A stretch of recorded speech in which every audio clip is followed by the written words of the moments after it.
Sí. Vale, retomamos la jornada. A continuación voy a introducir a Stephen B. Me han hecho el enorme favor de decirme que lo puedo decir en inglés porque era dificilísimo traducir los puestos de inglés a castellano. O sea que lo voy a explicar en inglés y el traductor simultáneo lo pondrá aquí en subtítulos y lo podréis leer ahí mucho mejor que si lo hubiera hecho yo. Vale. Stephen B., Principal, Stephen B. Urban Counsel. He is former Director of Planning and Development from English Heritage. He has been that until 2010. Is that so? Yeah. Mm-hmm. He is currently Chairman and Director of the Academy of Urbanism.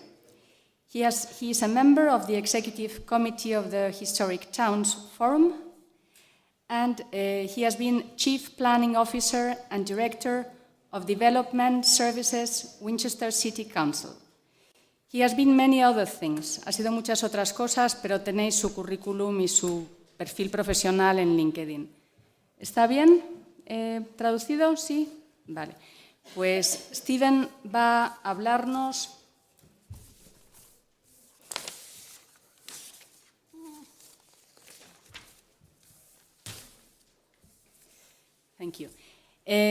va a hablarnos sobre un enfoque sofisticado hacia el patrimonio cultural. Whenever you want. Thank you. Gracias. Thank you for inviting me. Thank you also for allowing me to speak in English. It would be a very long presentation if I presented in Spanish. Listening to the previous presentation about cognitive access, being in a city in a foreign country with a language with which I am unfamiliar puts me at a similar disadvantage to people who have cognitive disabilities. I think it may be worth remembering that one of the ways in which we can understand people's access difficulties may be just to put ourselves in similar circumstances. I feel quite vulnerable here in Madrid at the moment. Thankfully, I have some good assistance. I'm going to talk mainly about physical access to buildings, and I'm going to draw on experience of mine and others, in particular the experience of my former organisation, English Heritage, in the United Kingdom and in England in particular. My presentation is split into two main parts. In the first, I'm going to talk about the ways in which, at English Heritage, we developed a more objective way of establishing, explaining, and debating the historic significance of places to avoid the personal prejudices and particular interests that tend to confuse and complicate discussions about making changes. And you can see some of the concepts here that I'm going to talk about. At English Heritage, we spent many hours and days debating the meaning of specific terms. It would be unfair to expect my translator to give you a very precise translation of these terms into Spanish, but I'm going to explain the general purpose of the exercise. And secondly, I'm going to give you some examples of how we used this more objective way of defining the character of historic places to inform changes to improve access. Heritage assets is a term that we now use in England to define all historic places, whether they have a statutory protection or not. It starts from the acknowledgement that all places have history, and therefore they may be heritage assets. That's one of the first terms that we use, which may not translate particularly well, but that doesn't matter. Most of those historic places, those heritage assets, have been changed at some time through history. In fact, that may be part of their historic interest. And so we we want to develop an approach to conservation which acknowledges and allows change. We call this approach to conservation constructive conservation. It acknowledges that places have changed and allows places to continue to change. In order to inform the way in which that change should be introduced and implemented, it's important to understand the nature of the historic significance of our heritage assets, so that we can inform appropriate change. And in order to do that, we developed a set of heritage values, a means of defining very precisely and consistently what it is that's what the components of historic change are. I'll give some more elaboration in a moment. Constructive conservation, then, acknowledges that the best way to preserve a historic place is to use it, to keep it in use. In fact, the use of a place may be its most important historic feature. But modern standards have to be accommodated, not just for access, but for fire safety, for energy conservation. For other reasons, buildings have to be adapted to modern standards. By more precisely defining the historic significance of a place, we can identify the less sensitive parts of the heritage asset that can guide the method and location of the changes we want to make. Opinions on what makes an appropriate change will vary from the perspective of the particular person or group. All of those perspectives have to be taken into account, and if we have an objective way of defining historic significance, discussions and reconciliations between those different interests are easier.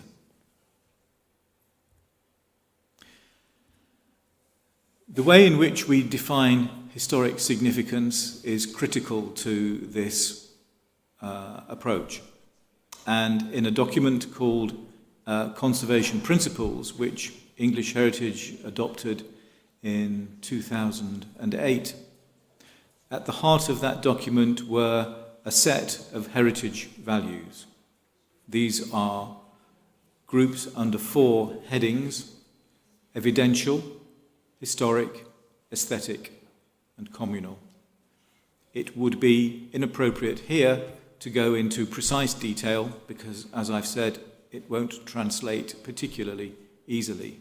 But essentially, evidential value is the archaeological value of a place, its ability to provide us with new knowledge about historic times. Historic heritage value is the understanding that we have from those places that is already known, the association of a place with a particular event, particular people, a particular style of architecture. Aesthetic heritage value relates to the deliberate or accidental design of places for their aesthetic appeal, whether that's in their design, the artistic input to some places, or very often just the accidental and incremental development of a place that provides us with a particularly attractive scene of a collection of buildings, landscape, and so on. And communal heritage value is that which is derived from a place's spiritual or inspirational resonance for a particular community. I'd like to go into these in more detail. There isn't time today, but I'll give you a reference in a moment if you're interested to explore it further. But the important thing to say is that there is a difference between heritage values of a place, which relate to their historic significance, and what we term instrumental values. These are the utility values of a place, the way that we use it today. The fact that a house provides us with accommodation is an instrumental value, whether it's a historic building or not. A theatre, a historic theatre, may have heritage value, but it is also a theatre that provides us with present-day cultural facility. So there is a difference, an important difference. I mentioned conservation principles. The link here will take you to the English Heritage website where these conservation principles are set out. For those of you who can understand English, I commend it as a very useful document. We spent a lot of time condensing our ideas from what was an original document about this thick down to a document which is this thick. It's still complex, but I think it's a reasonable presentation, reasonably understandable. And also some of the things that I'm going to talk about in a moment are presented in another good practice guide by English Heritage called Easy Access to Historic Buildings, which has recently been revised. And I suggest you might like to look at that as well. Now, some examples.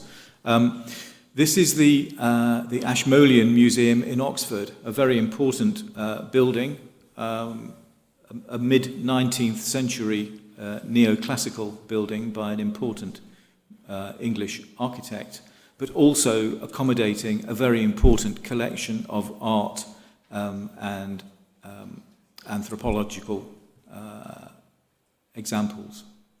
A private collection now publicly owned.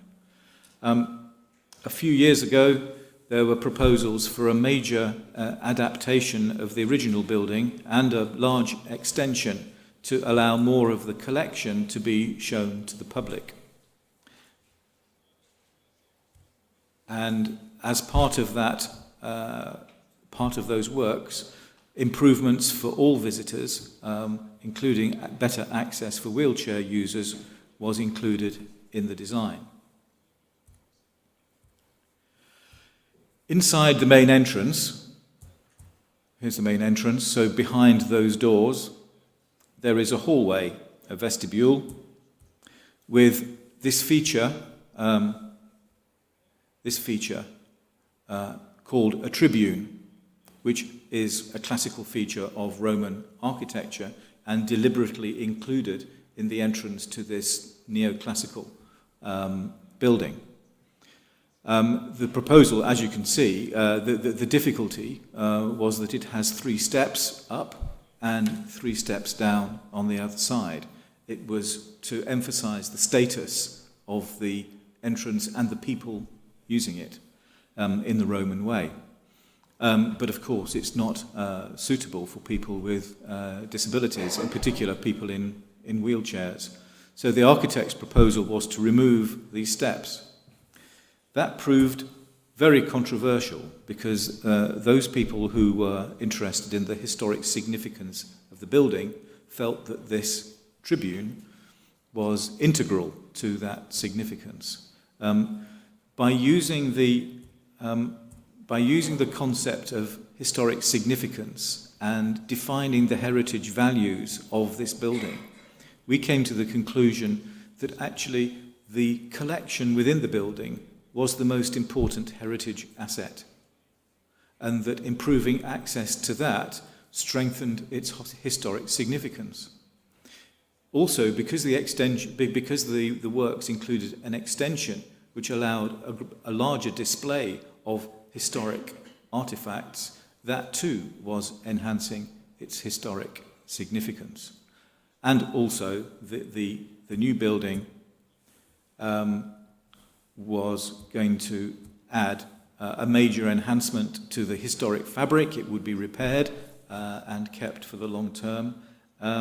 And the extension to the building itself by a leading architect would in time be seen as a further heritage asset, part of the historic significance of the building in the future. So we were contributing to the enhancement of this heritage asset by adding more future heritage to it.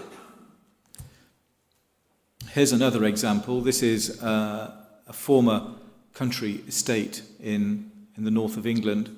The house is now demolished, but it's an important 18th century house and estate. It's owned by the National Trust, which is a charity which keeps historic places for public access. This picture is of the stable block, which has been adapted for school visits and has sleeping accommodation and study bedrooms and so on. The original floor of the stables, I don't have a photograph of the interior, I'm sorry, but inside the stables, the floor is made of cobblestones. These are round stones about this size. Very, very convenient for four-legged horses, not very convenient for two-legged people. The difficulty of access for able-bodied people was not significantly different from the difficulties that people in wheelchairs would have in crossing them. So the monitoring of the conversion for compliance with our Disability Discrimination Act, which is the relevant legislation, the DDA, decided that because this surface was as difficult for able-bodied as for people with disabilities, that it was reasonable to keep that floor covering because it was historically significant. There are very few stable blocks of this period that still have the original floor. Most have been replaced with concrete. So in this case, there was a compromise on the access to acknowledge the higher level of historic significance.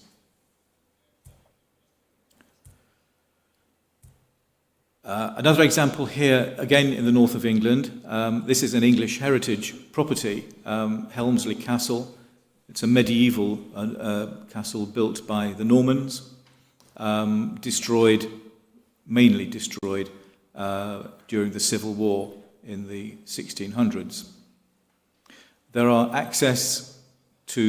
is access to most of the open areas of the castle with paths and ramps that are accessible to people with limited mobility. But in part of this building here, which is still complete, it's a Tudor mansion, the access to the upper floor is only available by stairs. And trying to overcome that would have required a major intervention to the historic fabric, which would have harmed the historic significance of what is the only remaining intact part of this castle. So the interpretation was concentrated in the lower floor of that block, and for people with disabilities, there is a link to closed circuit television, which can be controlled from a console in the lower floor, so people can explore the upper floor on a screen by manipulating a camera which will pan and zoom so that they can see the features of that particular room. That was considered a reasonable compromise because the impact of physical access would have so compromised the historic significance. Another example back in Oxford is this building. This is a photograph of when it was fairly new towards the end of the 19th century, built in an early 17th century style, and originally the Indian Institute in Oxford. This is the building today, It's now adapted for educational, for an educational foundation, the Oxford Martin School. And the main entrance has a number of steps up into the ground floor, which was clearly a difficulty. But it was part of the original building, and it's in a conspicuous location. The solution here was to include a lift using a system, and I don't know whether you have any of these in Madrid or in Spain yet. It's called Sesame by the manufacturer. And you will see that the steps, these are stone steps to match the original, retract to allow a wheelchair lift to rise the distance between the ground floor, the ground and the entrance floor. Now, this is very clever, and it's a very discreet way of including access for wheelchairs in particular in a very sensitive location, but it is expensive.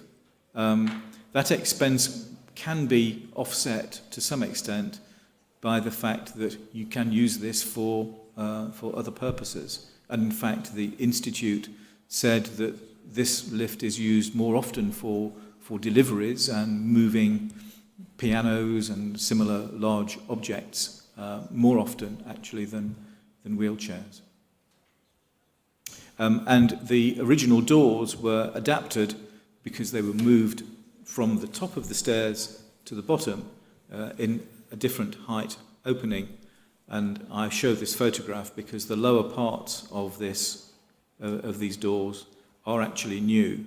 And so the Institute used local craftspeople to extend invisibly these doors. The lower four panels are entirely new, and I think you'll agree they fit very well the original design, which was Indian in its origin. Now, I said at the outset that sensory access is important, and cognitive accessibility is something we need to take account of. I'm not going to go into detail with this because I believe that sensory access to places is not particular to historic places. Generally speaking, the access by touch, by sight, by sound to places, whether they are historic or not, is similar. So I won't go into detail, and I'm not an expert. But of course, there is a difference. There are two purposes. One is for guidance and information about the building and access around it and its facilities, and the other is interpretation of the historic significance of a building. But that virtual access through electronic means is improving our ability to gain sensory access and to interpret places. And that can be a benefit for all people, not just for those with accessibility or cognitive difficulties. I'm going to concentrate on physical access because that tends to be what has greater impact on the historic significance of a place. The extent to which places may be changed will depend on the extent to which it is used by people with accessibility difficulties. If it is a building specifically meant for people with disabilities, then the adaptations will necessarily be more significant and permanent. If we're just providing accommodation for occasional visitors to places, then there may be we may emphasize more the historic significance, and we may concentrate perhaps on temporary and reversible changes for adaptation rather than permanent adaptation. I'm going to look at a few examples in different categories firstly looking at entrances. New routes into buildings, as has been suggested earlier, is one way of avoiding level changes. This is an example from a church in central London, which is located between two streets on slightly different levels. A possible route between the two is available through the church with sloping pathways within. To gain access to that, we created a new doorway by extending a window down to the ground. This window is in a later part of the building, a 19th century extension to the 15th century church. So in terms of historic significance, this part of the building was not as important, not as significant. Its heritage value was not as great as the older part of the building, and so it was reasonable to make a change in this location that provided improved access. Just a point about doors to places. Original doors can be heavy and awkward for people with disabilities. Power assistant methods now can be discreet and very useful for all sorts of purposes, and generally expected by a lot of able-bodied people now. And with movement sensors, the impact of the buttons and switches on historic fabric can be avoided. Surfaces are obviously very important for access and providing smooth routes into historic places. It's generally not difficult to provide suitable surfaces, partly because the surfaces that we have are seldom original. They've been changed many times over the centuries because they wear out and they've been replaced many times. So we have a lot of choice. Using natural materials tends to be the best way of helping a new surface to fit with the existing, the historic setting. And you can see here the use of stone sets and stone paving to provide a route wide enough for a large group of people, but with a smooth route down the middle for people with difficulties. So there are lots of options. It's generally better to use colours and textures that fit with the surroundings, but there's lots of choice. And it's usually possible to find a variation of finishes that can fit in with the setting. Ramps have already been talked about.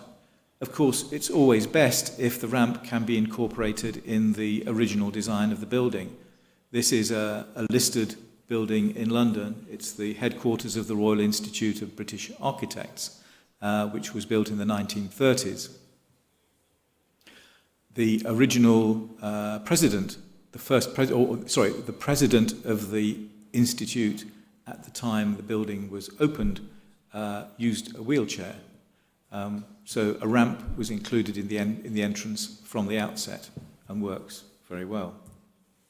A lot better than this ramp, this temporary ramp at the Royal Academy in London, now replaced, which of course temporary ramps can be very intrusive and not usually sympathetic to the historic significance of the building.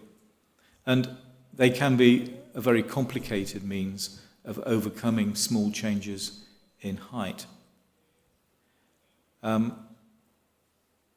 If they are to be permanent structures, they may have to be massive, whether or not they are in a modern or a traditional design, depending on the setting.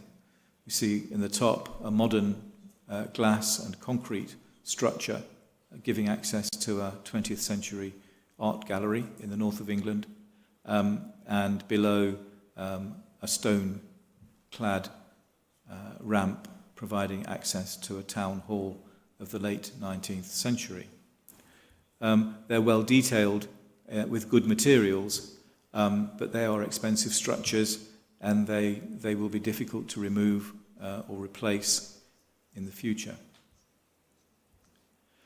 Sometimes, with historic buildings, we are providing new access entirely. The top picture is of a former industrial building in a historic dockyard. It's never been open to the public before, so a new public access with steps and ramps was included in the design of the whole place, and that works better.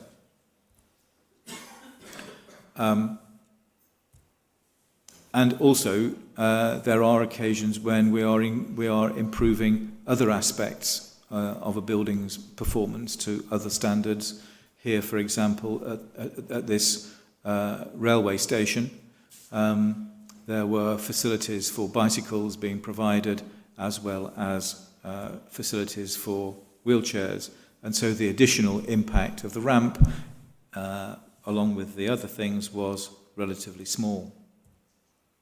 And here's an example of how, if there are wider landscape works being carried out around a building, this is the government's Treasury building in London, that ramps can be included very, very comfortably and actually don't look as if they've been added. They look as if they could be part of the original design.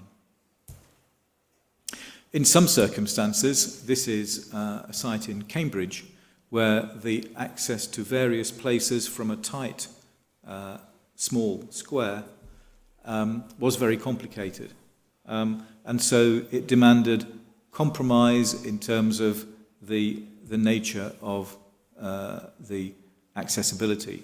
And it was agreed that it would be sensible to relax the design standard for disabled access, because to do anything different wouldn't just compromise the historic significance of the buildings, but it would actually be physically very difficult to get the normal standards in place. So the slopes on these ramps are rather steeper than the usual 12% that we expect, same as your standard.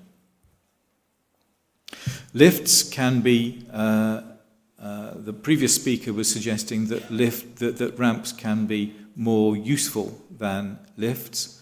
In historic buildings, they may be less intrusive. Here's quite an old stair lift in Winchester Cathedral. These structures can be quite intrusive in the historic context. They can detract from the historic significance, the heritage value of a place. They can, of course, also be difficult and slow to use.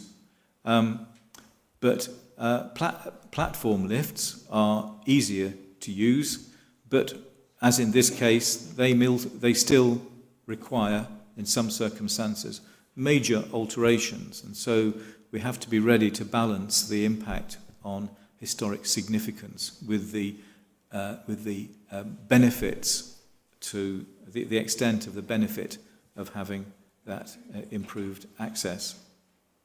And as I've suggested with other examples, finding an alternative route, which is at least that is as close as possible to the convenience of the main route, can help locate lifts in a more suitable location. The importance all the time, of course, is to make sure that the status of the route for people with disabilities is not significantly lower than the status of the access for able-bodied people. It's not reasonable, in my opinion, to expect people with disabilities to use a service access just because it's easier. We have to try and ensure that we are as inclusive as possible, that the routes are combined as quickly as possible. It's as with the external access at the dockyard that I was showing a minute ago. It's easier to incorporate a lift into new access arrangements generally. Here we have a a medieval undercroft with a new staircase providing access to a higher floor level, the additional impact of the lift on the right-hand side is actually very small. Thresholds are often a problem. I don't know how threshold translates, but I'm talking about this small projection at the base of an opening of a doorway, which can be historically very important. It can be an important element of the historic significance of the building, particularly a timber-framed building like this. Now,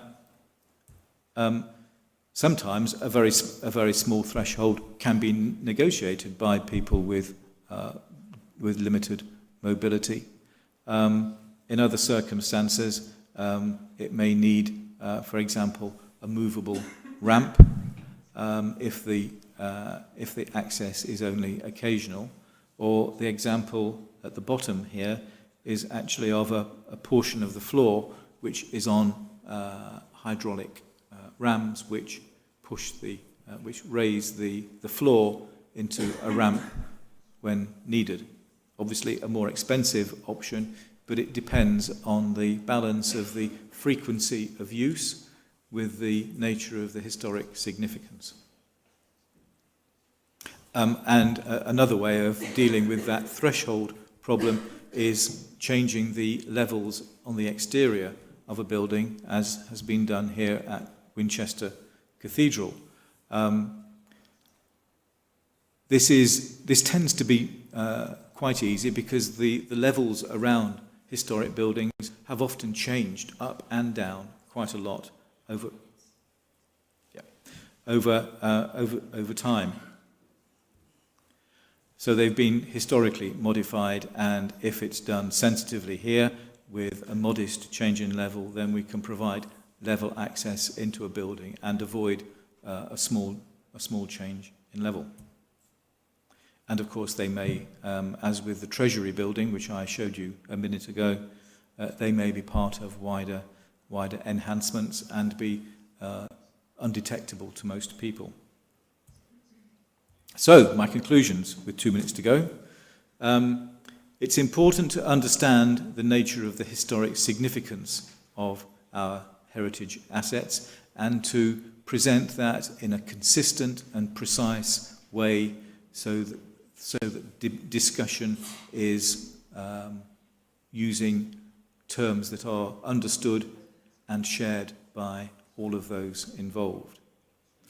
We can use those terms to promote a popular understanding of the nature of historic significance, which helps people to understand why places are kept and enhances their experience of a visit to or the use of a historic building. It helps us balance the historic significance of a place with its utility for present-day use, whether that's in terms of accessibility, energy performance, and general utility. Understanding where the components of historic significance mainly sit within a building or a place allows us to identify the areas where we can make changes with least harm to the historic fabric. And where possible, we can design to make changes that are discrete, which are separate, which are evidently separate from the original historic features, and changes that can be made reversible when possible. And if we are making permanent changes, then understanding historic significance allows us to design those permanent changes to enhance the heritage value and add another layer of heritage value for future generations to appreciate. Finally, when we're working with historic buildings, our aim should be to provide accessibility for all. And when we're making adaptations, in the spirit of constructive conservation. We have an opportunity to celebrate the rebirth of historic places and the opening up of that history to people of all abilities. Thank you.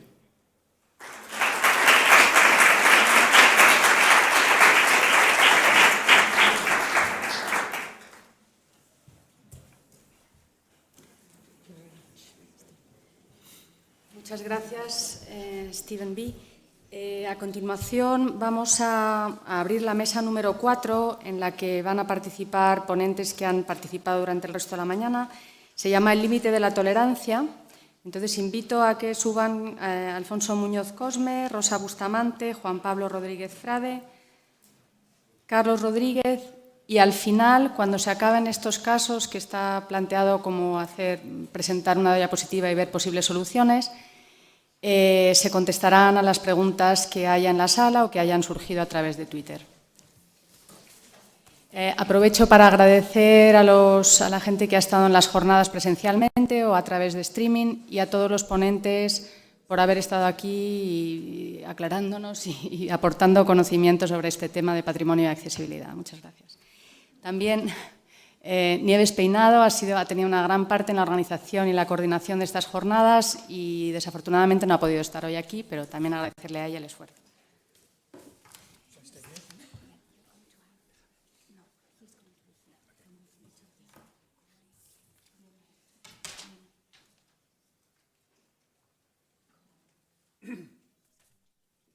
Bien, para animaros a participar y obligaros a tener que dar una opinión, bueno, hemos preparado para este inicio, luego pasaremos a las preguntas que nos han hecho, pues bueno, preparamos una serie como de imágenes pregunta, ¿no? Algunos temas ya han salido en la intervención de los ponentes, y bueno, para ir deprisa porque el tiempo apremia, pues empezamos con la primera, ¿no? La primera tiene que ver con algo que ya ha surgido en la intervención anterior, que es, por ejemplo, y en un entorno urbano, como pueden ser los cascos históricos, pues en este caso ponemos una foto de los famosos empedrados granaínos, ¿no? Es decir, es posible intervenir en este tipo de situaciones. ¿Cuáles serían las posibles soluciones? Pues nada, el que primero se anima, pues tiene aquí una cuestión a tratar. ¿Lo veis bien?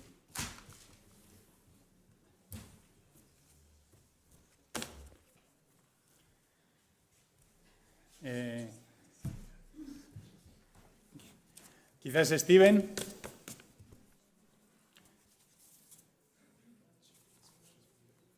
¿No la ve? Es que está muy lejos. ¿Por qué no ven la imagen en...? Vale.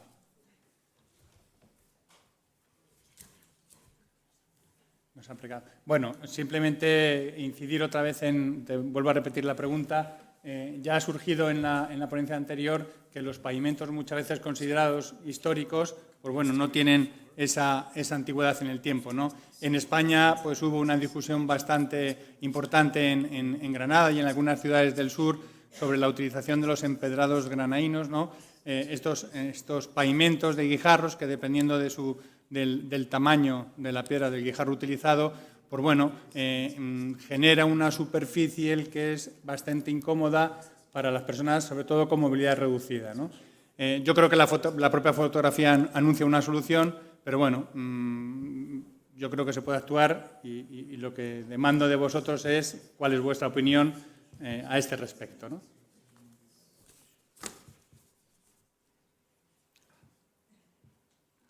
Perdón. Some examples of surface coverings in the stables and other places.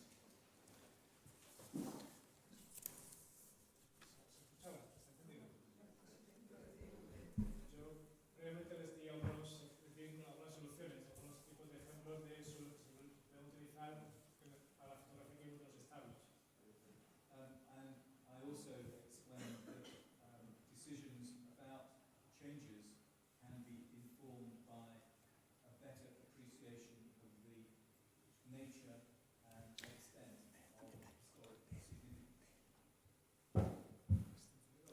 Aprieta el botón. Ese está encendido, no, ese estaba encendido, el otro. Ahí. Verde encendido. Vale. Y lo que expliqué para este proyecto principalmente era cómo estos cambios se podían integrar mejor, haciendo que se integrara ese suelo con lo que es el entorno, el paisaje de la zona. I'm not an expert on the Alhambra, although I have visited that wonderful place. It is a matter of balance between what is original and the older and more original surface materials are. I would say the more important it is to keep them. Yo no soy experto, por ejemplo, en el caso de la Alhambra, pero sí, aunque sí que la he visitado. Y creo que lo que hay que hacer es encontrar un equilibrio entre qué es lo más original y qué es el material que encontramos en el entorno, cuál es el material más antiguo que encontramos en la zona o en la Alhambra misma. If the surface is uneven and difficult for people with not just in wheelchairs but people who can walk but only with difficulty, then the way in which the place is managed could perhaps allow more time for such people to move across that part of the floor rather than stop them completely from using it.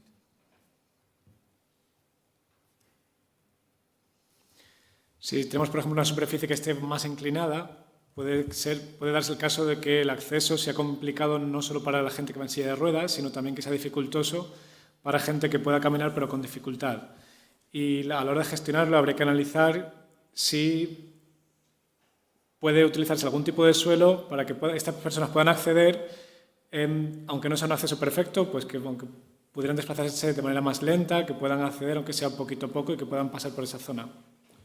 And finally, if the surface is in a location that means the only alternative for people with disabilities is a very long way round, then we may decide that even though it's historically important, we might remove a section to allow access across that particular area and provide interpretation, maybe represent that surface somewhere nearby so that everybody can appreciate how it used to be. Igualmente, en algunos casos puede darse la situación que la alternativa del camino de acceso sea interminable, que tengamos que generar un nuevo camino kilométrico para no dañar el camino histórico. En estos casos habría que analizar si es más interesante acortar ese camino, aunque haya que eliminar una parte histórica, y reproducir esta parte histórica cerca para poder dar una interpretación de cómo era esa superficie o ese camino antes. Bien. Siguiente cuestión. También recurrente en muchos casos. En este caso, el acceso a la Biblioteca Nacional, esta magnífica escalera, bueno, que se utiliza actualmente, ¿no? Para aquellas personas que tienen dificultades al deambular, pero que sí que son capaces de subir una escalera, ¿sería factible colocar unos pasamanos aquí? Rosa.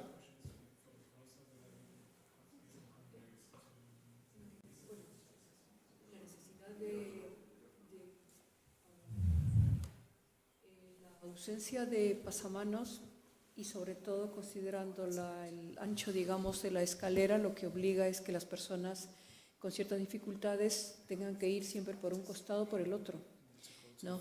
Lo que pasa es que ese es un aspecto muy difícil a veces, inclusive a los estudiantes de arquitectura, esto les parece que es algo muy limpio, ¿no? Entonces, ahí hay unas dificultades para que realmente los arquitectos encuentren soluciones.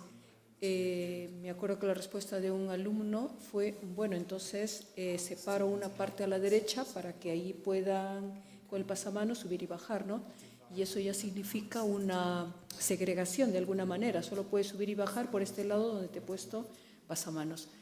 Yo quería completar algo en relación al punto anterior, que el problema de, no sé si son mármoles muy duros, si son piedras muy duras, creo que hay un problema después en que la erosión lo que va a originar es un pulimento y se terminan convirtiendo esos pavimentos bastante peligrosos. Por otro lado, también ausencia de drenajes. Creo que las vías públicas tienen que tener un diseño un poco más completo y más complejo que simplemente es el hecho de que sean digamos, decorativas. Bien, un problema recurrente en muchísimos edificios, ¿no? En este caso es el umbral de la puerta de acceso, ¿no? Esta pieza de piedra que sirve para hacer de tope con las puertas y aquí podéis observar, pues bueno, primero subimos para luego bajar. La colocación de estas rampas que se colocan cuando se abre el monumento y se quitan cuando se cierra. ¿Sería admisible eliminar esta pieza? Empezando por la primera, veo que el canto rodado al pavimento, la alfombra que aparece en el centro de la calle, en ese caso yo creo que es una interpretación historicista, tiene toda la pinta, y no hubiera sido muy complicado hacer esa alfombra un poquito más estrecha y dejar en los lados un pavimento más cómodo para la persona que va en silla de ruedas. No parece muy complicado, ¿no?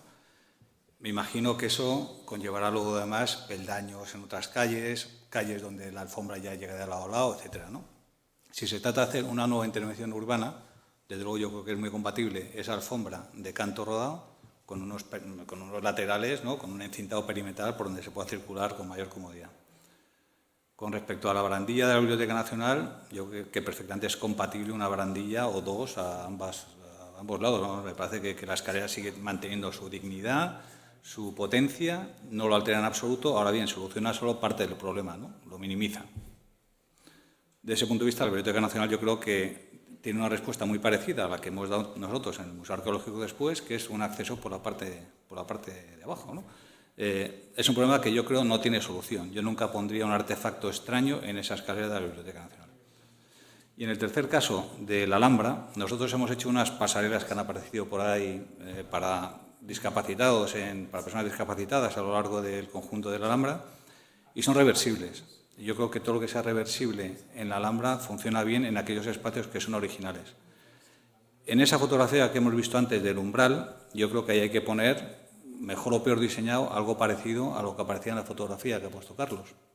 No, me parece que no consiste en cortar el umbral para permitir ese paso, porque de hecho solucionaría, si acaso, ese punto, pero más adelante en Arrayanes, en Leones, en el Partal, vamos a estar constantemente con problemas y sería dañar el monumento, ¿no? Me parece que las soluciones de carácter mueble en la Alhambra funcionan bien y me parece que en concreto en el Patronato de la Alhambra lo están haciendo muy bien desde ese punto de vista.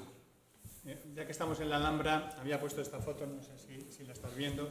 Es curioso, ¿no? Una cosa es una solución temporal y otra cosa es colocar un travesaño de madera en ese primer escalón, ¿no? Pero yo recuerdo que cuando estuvimos allí, precisamente, pues estudiando las posibilidades de acceso y de solucionar problemas puntuales, surgía esta situación, ¿no? Desde el patio es accesible esta sala y esta pieza de mármol, que tiene el espesor del muro, yo propuse, digo, bueno, ¿qué ocurriría si esa pieza, en vez de dejar ese peldaño de 5 o 6 centímetros, simplemente la bajamos y la convertimos en una rampa, ¿no? ¿Estamos modificando realmente la percepción de esta zona del palacio? Ese caso en concreto, sí, vamos, yo no sería partidario de moverlo en absoluto, porque puede haber 5 centímetros, pero en otro caso puede haber 15 y no consiste en ir nivelando todo de manera gratuita al margen de lo que nos podemos encontrar debajo. Levantas una piedra en la Alhambra, un solado, y debajo pueden aparecer cosas, restos arqueológicos, meterte en un fregado importante, ¿no? Me parece más fácil colocar unas cuñas más o menos bien diseñadas, pero ir por lo natural, ¿no? No me parece que sea adecuado modificar el monumento, aunque igual hay casos puntuales donde sí que se puede hacer lo que estás comentando, ¿no?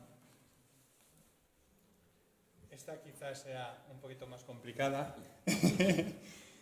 Bien, creo recordar que en la Catedral de Vitoria se ha hecho una intervención con la implementación de 2 soluciones para facilitar la comunicación en altura, ¿no?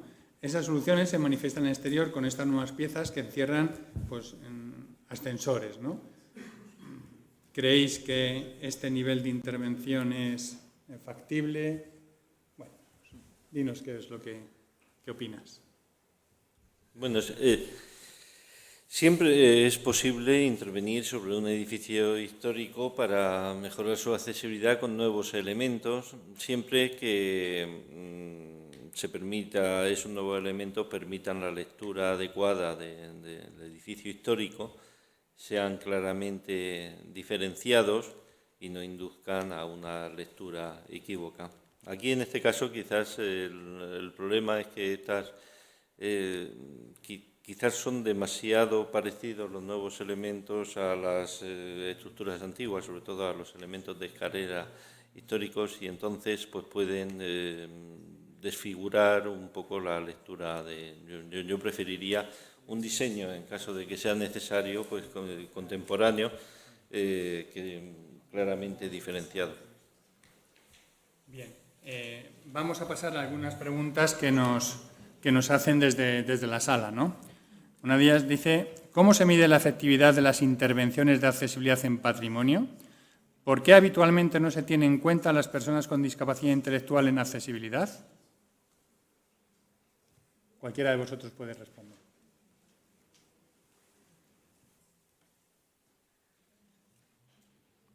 Os recuerdo, ¿cómo se mide la efectividad de las intervenciones de accesibilidad en patrimonio?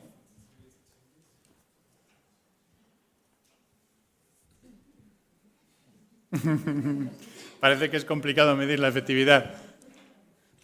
Bueno, por decir algo, es cierto que no está desarrollado un sistema de indicadores que nos permitan evaluar muy exactamente las intervenciones en cuanto a la accesibilidad.